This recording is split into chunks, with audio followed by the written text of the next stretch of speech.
ይኸውላችሁ ምንም አድርግ በየትኛውም ነገር ውስጥ ሁን በየትኛውም ራስን በሚኮንን በኃጢአት ልምምድ ውስጥ ሁን ወደ እግዚአብሔር መመለስን ግን ልባችን ይፈልግ። እግዚአብሔር የምህረት አምላክ ነው። እግዚአብሔር አይተወንም፣ እንደ ሰው አይደለም።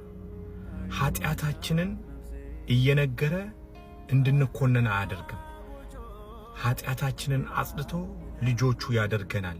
ወደ እግዚአብሔር መመለስ፣ ወደ እግዚአብሔር መጠጋት። እግዚአብሔር የምህረት አምላክ ነው። ዛሬ ምህረትን ያደርጋል። በየትኛውም ነገር ውስጥ ነው፣ በየትኛውም ሲቹዌሽን ውስጥ ነው፣ በየትኛውም ውድቀት ውስጥ ነው፣ በየትኛውም አይነት ኃጢአት አእምሮአችን ሊሸከም የማይችለው ኃጢአት ውስጥ ነው ሰው ይኮንናል። እግዚአብሔር ግን ምህረት ያደርጋል።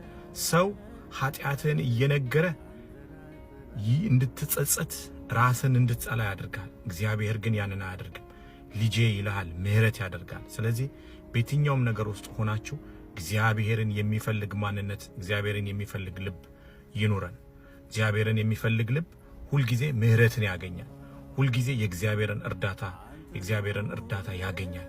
የእግዚአብሔር ጥበቃ፣ የእግዚአብሔር ምህረት፣ የእግዚአብሔር ከለላ ይሆንለታል። ስለዚህ በየትኛውም ነገር ውስጥ ሆናችሁ እግዚአብሔርን ፈልጉት። እግዚአብሔር ይገኛል። በልባችሁ ፈልጉት። በምትሄዱበት፣ በምትተኙበት፣ በምትበሉበት፣ በምትጠጡበት ሁሉ እግዚአብሔርን ፈልጉት። እሱ የምህረት አምላክ ስለሆነ እንደ ሰው ስላልሆነ። ሰው ኃጢአትህን እየነገረ ይኮንንሃል። ኃጢአትህን እያስታወሰ በደልህን እያስታወሰ ይኮንናል። እግዚአብሔር ግን እንደዛ አይደለም። እግዚአብሔር ኃጢአትህን አይደለም የሚመለከተው፣ ያንተን ያንቺን የተመለሰ ልብ ስለሆነና ወደ እግዚአብሔር እንመለስ።